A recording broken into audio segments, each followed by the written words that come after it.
తెలుగు రాష్ట్రాలలో ఏ న్యూస్ చూసినా ఏ ఇద్దరు మాట్లాడుకున్నా ఒక్కటే మాట, లిక్కర్ స్కామ్ కేసులో కల్వకుంట్ల కవిత అరెస్ట్. మరి కవిత అరెస్ట్ ఎప్పుడు జరగాల్సింది, ఇప్పుడే ఎందుకు జరిగింది అనేది అయితే చర్చించుకోవాల్సిన అంశం. అసలు ఈ అరెస్ట్ అనేది సహేతుకమా కాదా, అసలు ఈ అరెస్ట్ అనేది కరెక్టే అనుకుందాం, కానీ ఇప్పుడు చేయడం ఏంటి?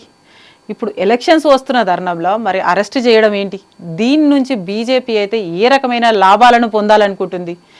ఇట్లా అని చెప్పేసి నేను ఆలోచించినప్పుడు అయితే ఇది ఒక రకంగా చూస్తే కాంగ్రెస్కే లాభాన్ని చేకూర్చేట్టుగానైతే ఉంది, కానీ బీజేపీకి పెద్దగా ఉపయోగం ఉన్నట్టయితే అనిపిస్తలేదు.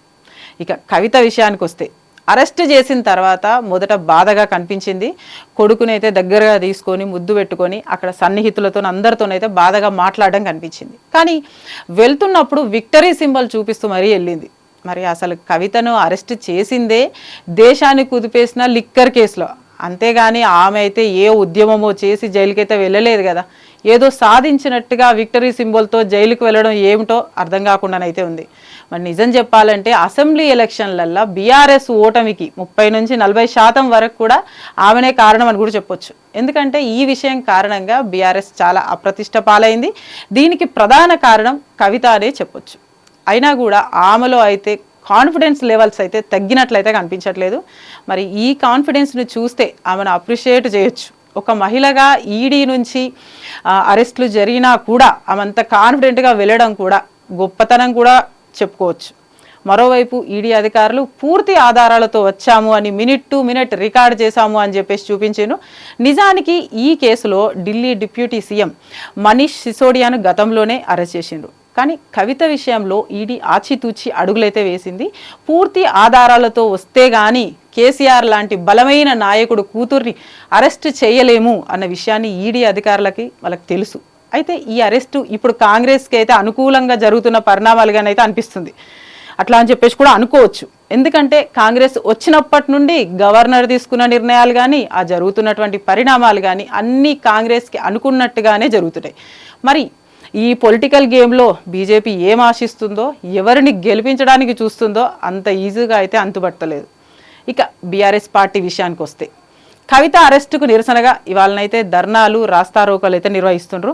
మరి ఇంకా చూస్తే మాత్రం బంద్ కూడా పెట్టడానికైతే వాళ్ళు వెనుకడేటట్టుగానైతే అనిపిస్తలేరు. కానీ ఈ లిక్కర్ కేసులో కొందరినైతే ముందుగానే అరెస్ట్ చేసిండ్రు. ఇందులో కవిత ఆల్రెడీ విచారణకు కూడా రోజు ఎప్పుడో హాజరవుతూనే ఉంది. ఈడీ అధికారుల దగ్గరనైతే దర్యాప్తుకు సంబంధించి అయితే ఆధారాలు ఉన్నాయని చెప్పేసి అంటున్నారు.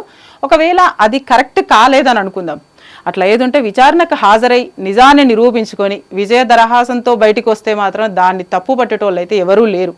కాకపోతే ప్రశ్నించేటప్పుడు నిరసనలు, ధర్నాలు ద్వారానైతే ఏం సాధిద్దామని, మరి ప్రజలకైతే ఏం మెసేజ్ ఇద్దామని చెప్పేసి అనుకుంటున్నారో అన్నది మాత్రం అయితే అర్థమైతలేదు. మరి బీఆర్ఎస్ వాళ్ళు ధర్నాలు, రాస్తారోకలకు పిలిపించే అంత పెద్ద ప్రాబ్లం ఉన్నట్టుగానైతే దీన్ని చూస్తేనైతే కనపడతలేదు. నిజానికి రాష్ట్రంలో ఇప్పుడు రాస్తారోకలు, ధర్నాల అవసరం అయితే ఉంది. ఎందుకంటే మరి కాంగ్రెస్ ప్రభుత్వం వచ్చిన తర్వాత ఒకవైపు వాటర్ ప్రాబ్లం అనేది అయితే మళ్ళీ మొదలైంది, అట్లనే ఇతర ప్రజా సమస్యలు కూడా మొదలయ్యాయి. మరి బీఆర్ఎస్ పార్టీ ఒక బాధ్యత గల ప్రతిపక్ష హోదాల్లో ఉండి వీటి గురించి పోరాడితే ఎంతో బాగుంటుందేమో, వీటి గురించి ధర్నాలు చేస్తే బాగుంటుందేమో. కానీ కూతురు జైలుకు పోయిందని ఇవన్నీ వదిలేసి కార్యకర్తలను ఎగదోయడం కరెక్ట్ కాదేమో. మరి ఇప్పటికీ 100 రోజుల పాలన అయితే ముగిసింది కాంగ్రెస్ పార్టీది. మరి ఇంతవరకు ప్రజలకైతే దక్కాల్సిన అయితే దక్కలేదు. మరి ఆ ప్రజా సమస్యలు అవన్నీ కూడా అట్లనే ఉండిపోయినాయి. వాటి గురించి రాస్తారోకోలు, నిరసనలు చేస్తూ ప్రభుత్వాన్ని నిలదీస్తే బాగుంటుందేమో అని ప్రజలైతే అభిప్రాయపడుతున్నారు. మరి ఇవన్నీ చూసి కేసీఆర్ ఏ దిశగా అడుగులు వేస్తారో, ఒక్క ప్రజానాయకుడుగా ఎలా స్పందిస్తారో, పోయిన గత వైభవం దిశగా ఎలా ప్రయత్నాలు మొదలు పెడతారో వేచి చూడాలి.